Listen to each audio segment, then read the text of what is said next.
Throughout the genre of fantasy, we often see mushrooms depicted in movies and TV shows and books. Do you ever wonder why we see mushrooms so often depicted in the context of magic and fantasy? Well, it may have to do with the long and extensive history and use of psychoactive mushrooms in the magic and spiritual context of early religions and beliefs and cultures throughout time in the world. Now, there's not a whole lot of specific counter arguments to this proposal, but anyone or most people faced with this proposal of any psychoactive substance being having an influence in the formation of any type of belief or religion or mythology is going to be viewed as kind of absurd. Now, there are two types of mushrooms that have been regarded with having magic or spiritual powers throughout time. And the first one is called the psilocybin mushroom. Now, the psilocybe is not a particular individual mushroom. Psilocybe is a genus, it's a classification of mushroom. They don't all look quite like this. And so they're kind of hard to distinguish by the naked eye. But all the mushrooms in this genus produce an alkaloid called psilocybin, which is responsible for the spiritual visions and psychedelic experiences. Now, the psilocybin mushroom is also known as magic mushroom, which you may think of hippies in the 1960s and the psychedelic counterculture and such. Now, the other mushroom is called the Amanita muscaria. It's also known as fly agaric. Now, fly agaric got its name because it used to be used and be crushed up in a bowl to attract flies, and it would kill the flies. And the fly agaric mushroom, as you can see, it's much more recognizable. It has the iconic bright red cap, the white speckles, and white stem.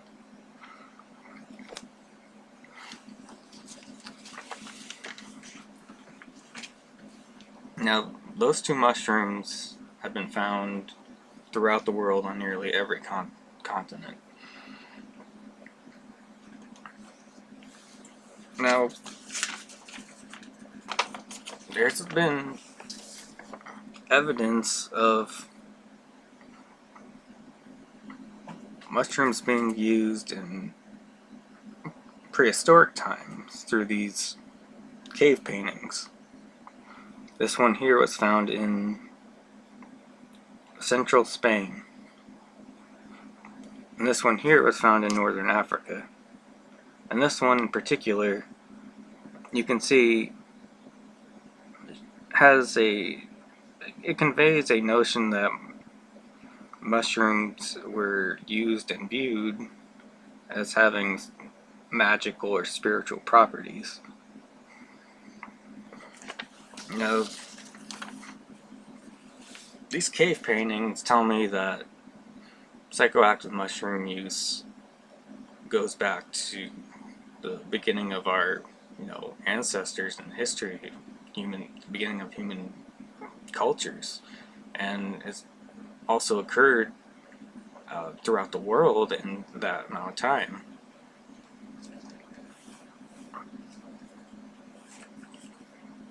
Now, the psilocybe mushroom, the magic mushroom,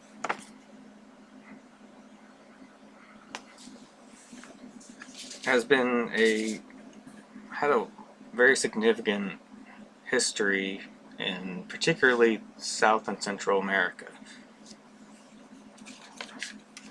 Right here we have stone sculptures found in the ruins and temples of Mesoamerican cultures.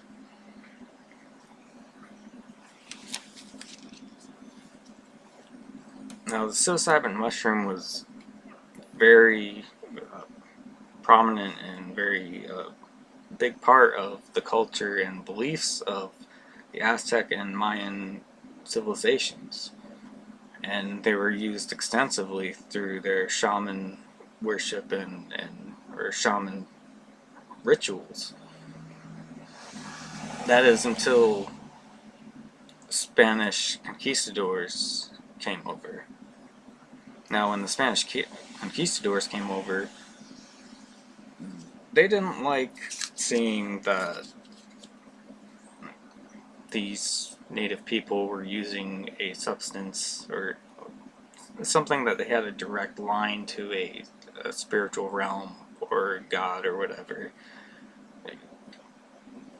Any religion or ideological establishment of power and governing and authority, especially one of at the core is a spiritual and religious type of entity, is not gonna like to see people using something that they perceive as a direct connection to an afterlife or spiritual realm, because these these established and more organized religions like to play the role of a middleman between the people and the afterlife. And so when they see a direct line or something being used in that way to an afterlife, they're not going to like that. So naturally, after the Spanish conquistadors arrived, they aimed at destroying and eradicating the use and practice around psilocybin mushrooms. Now, we can still see and find the use of psilocybin mushrooms in Mexico, as I have pictured here. Now, the surviving remnants of this tradition is now found with aspects of Christianity entwined with it because of its just a consequent of the culture blending and morphing and surviving through time through the conquest of the Spanish conquistadors. Now, in the old world, there's not very much evidence or remnants to suggest that psychoactive mushrooms had a very significant part in old world civilizations.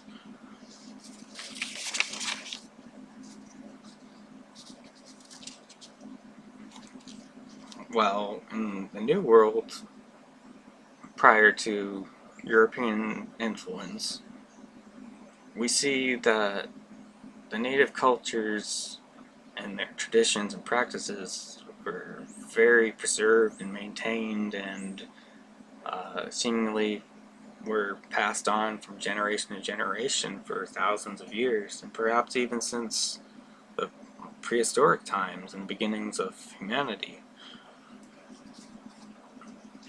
Now, in the old world, like I said, the evidence is pretty much non-existent. There's not much there to suggest or even entertain the idea of mushrooms having any type of impact or influence in the early formation or beliefs of civilizations. So what would be the difference between these two seemingly polar opposite different worlds, the old world and the new world, where new world, the natives and their cultures seem to be they have a thriving culture and tradition revolving around mushrooms and have some aspect of it living on, whereas in the old world there's nothing there yet, they do have, as we know now, there's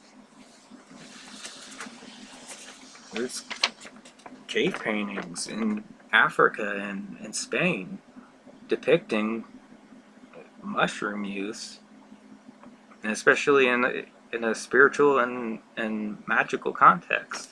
So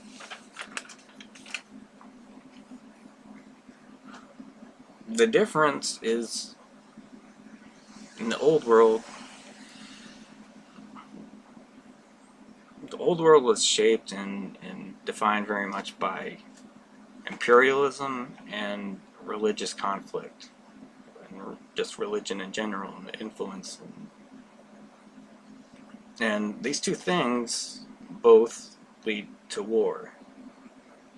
And war ends up in the blending of culture and the destruction and loss of culture. Now,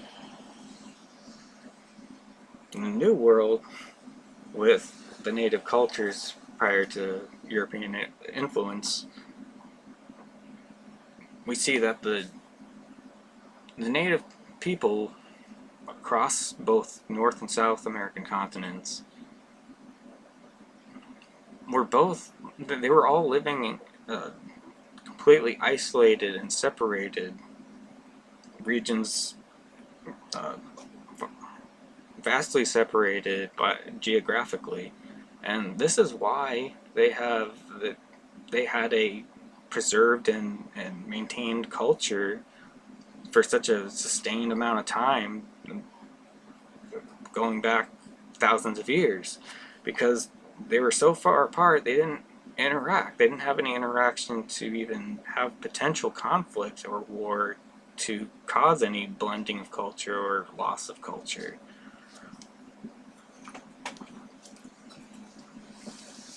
So this brings about a interesting hypothesis. Perhaps mushroom use and the psychoactive mushroom use in the old world, in early civilizations, early formation of beliefs and religions and such things like that, were eradicated and stomped out in a similar fashion that was attempted on the native people of the Americas by European settlers, but at a much earlier period of time in history.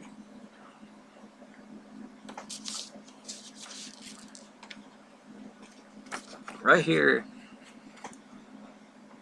are early Judeo-Christian artwork depictions clearly showing mushroom influence in the background.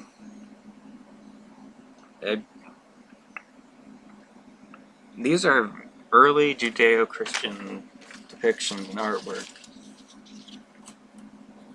Now, for whatever reason,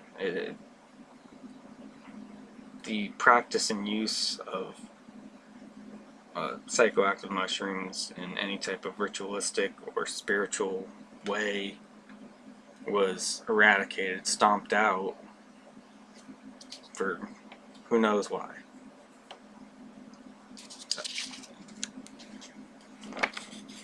I just think it's kind of odd that we have early Judeo-Christian artwork, and this is only two examples of many found throughout the world.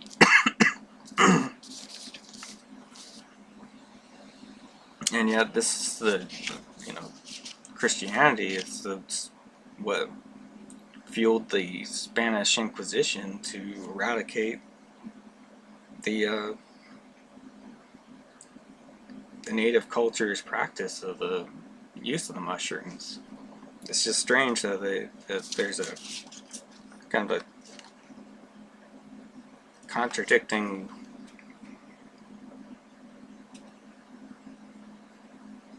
type thing going on there. Now, In his journal article, Fungi, Folkways, and Fairy Tales, Frank Dugan goes over some things in reference to mushrooms and their association with witches.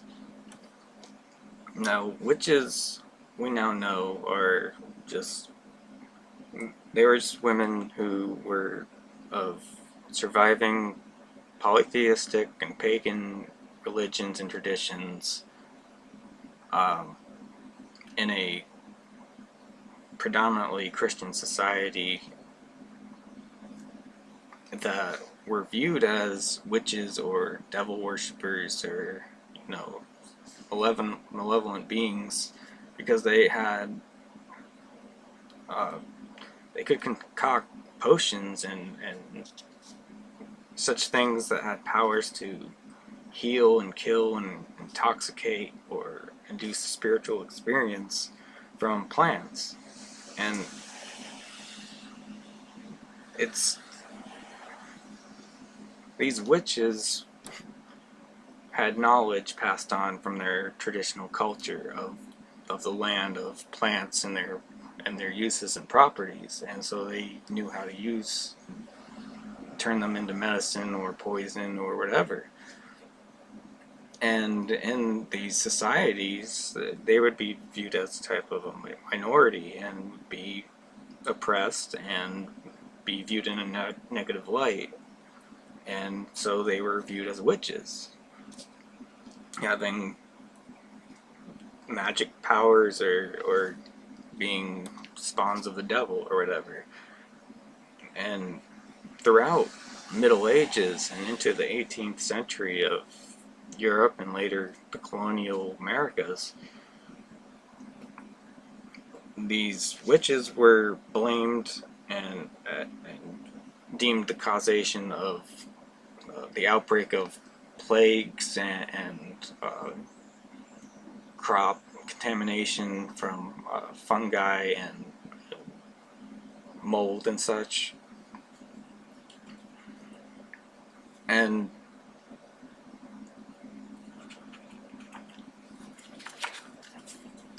one such outbreak was known as St. Anthony's Fire. And this outbreak was caused by a fungus that grew on rye.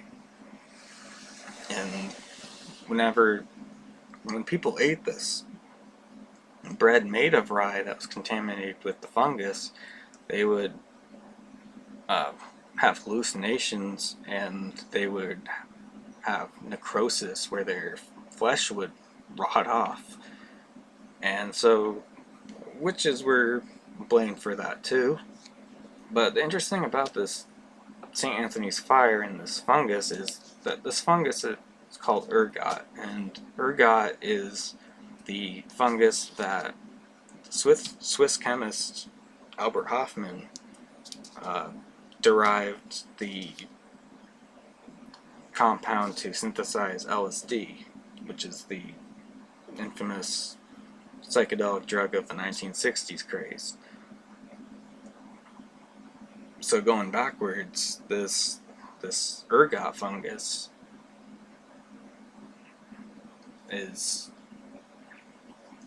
was the prime suspect. It caused this gangrenous disease, and it was associated with witches. And then we have a entanglement of time with connection to Albert Hofmann and his synthesis of LSD in the 1940s and the consequent craze in the 60s. Now, while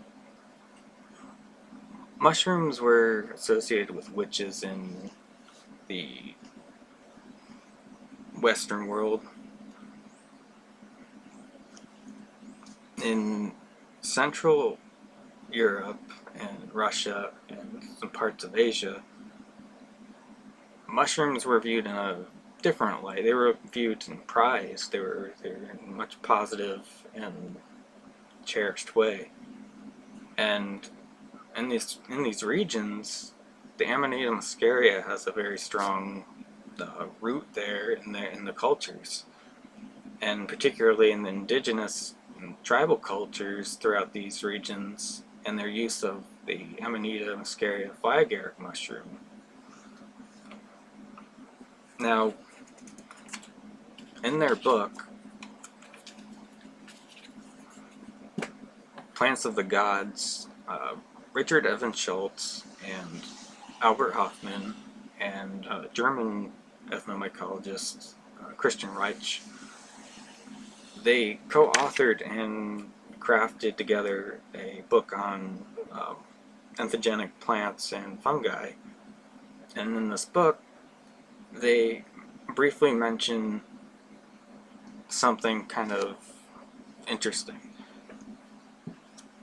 The Amanita muscaria mushroom and the ceremonial use found in parts of Asia and Russia and Central Europe strongly resemble the ceremonial use of the fly agaric in the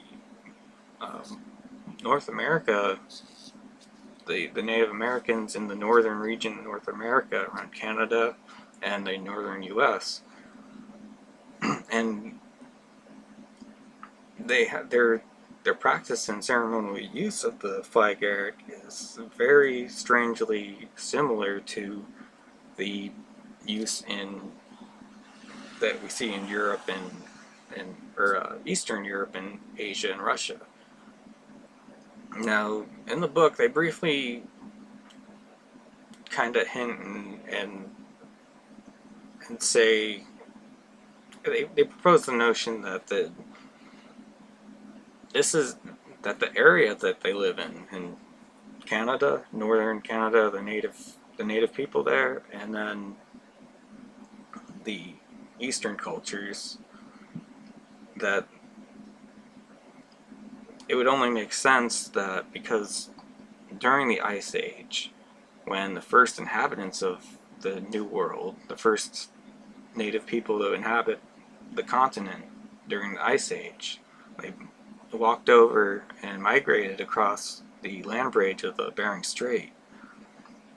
They carried with them that culture and tradition and usage of the fly agaric Amanita muscaria mushroom, and it seems pretty evident and clear that it's been carried on and surviving, and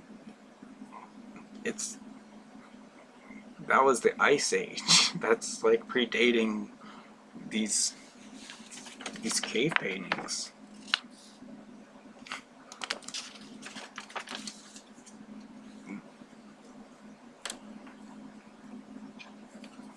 So that's just a kind of an interesting idea. And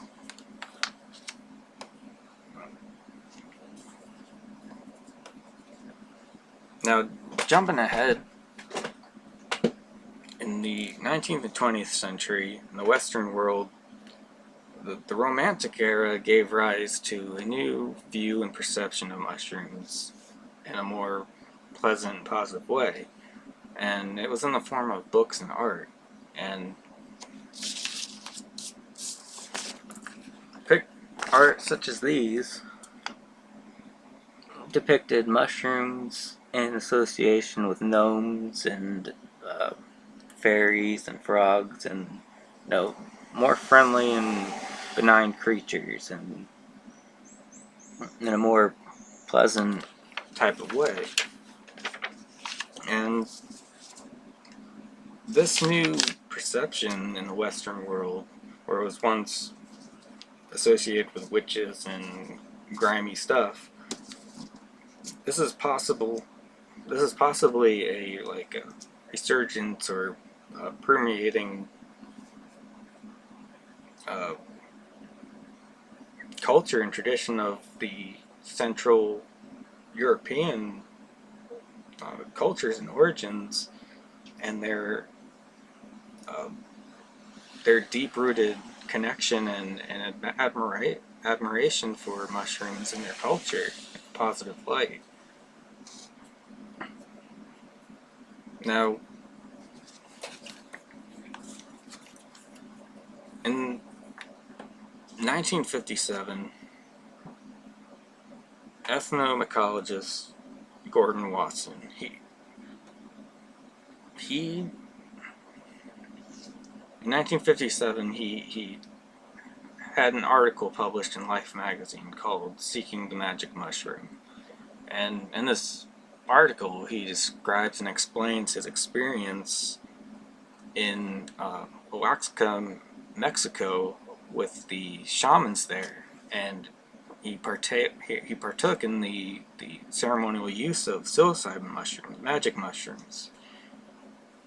And prior to this Life magazine article, psilocybin mushroom was not very known at all. Like it was very obscure, and nothing was known about it. But this article sparked and drew attention from all sorts of significant figures of the time, especially of the Beat generation, who helped influence and shape the 1960s.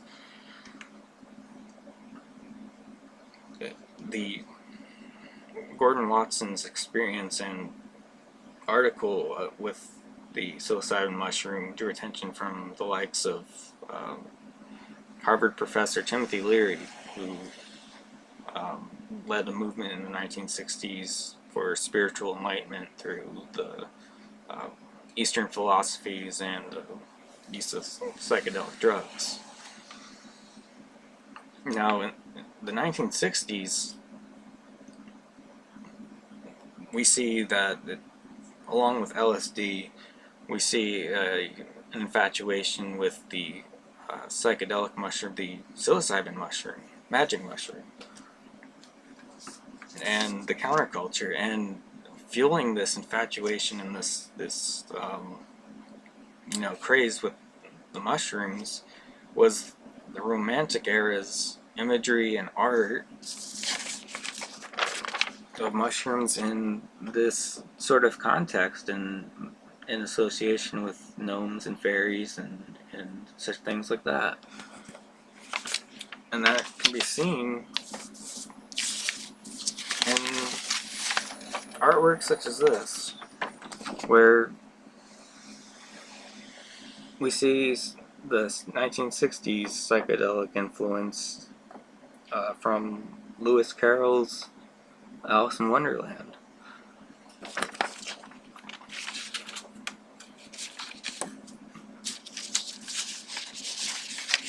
Now, the 1960s, we see a resurgence and kind of a new, renewed appreciation for the Romantic era style and view of mushrooms in that type of way. They had it became more prominent and more associated with fantasy and fairy tales and such things like cartoons and such. And even the music back then in the 1960s, there's a lot of references to Alice in Wonderland.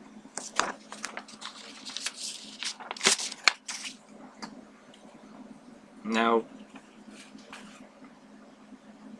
the 1960s and the psychedelic counterculture, they kind of intertwined their own type of different view of mushrooms with their own spiritual kind of endeavors through Timothy Leary and the newfound mushroom from made famous by Leary and Watson. And so this new view kind of morphed into kind of just a blurred or obscured connection between mushrooms and fantasy. Now we see mushrooms, like today, video games have become a major medium for fantasy and magic and as far off worlds and such. And one video game in particular that's world-renowned, Super Mario Brothers.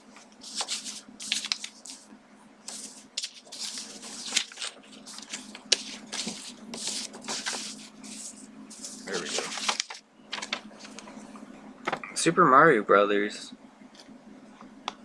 has obvious influence from mushrooms, in particular the Amanita muscaria mushroom. The red and white theme can be seen throughout the game, and the plot of the game, the characters and everything are so heavily influenced by mushrooms. I mean, the characters, Mario and Luigi, must consume mushrooms to aid them in their endeavors to save Princess Toadstool and Mushroom Kingdom. I mean, it's dominated by mushroom influence, and so we see mushrooms throughout works of fantasy and various mediums in the modern world, and you know, we don't really see the connections very easily or at all, especially since what's left of any type of the origins of mushrooms and their link to fantasy or mythology or folk tales or what have you. All we have left are remnants of ancient cultures and traditions, and there are some things that we might just never know in their connection to, and the connection between mushrooms and fantasy. But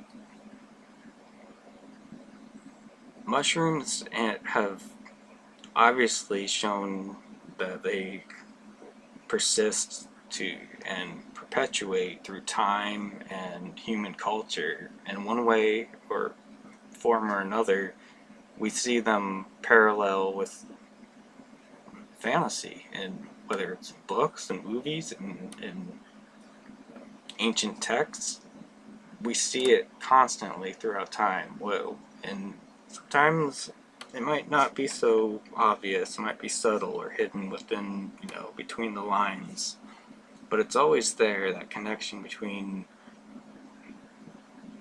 the fantasy and the unknown realms and magic of mushrooms and this fantasy realm and world. And I think mushrooms will continue to show that the synchronization throughout time, and this connection will be inseparable.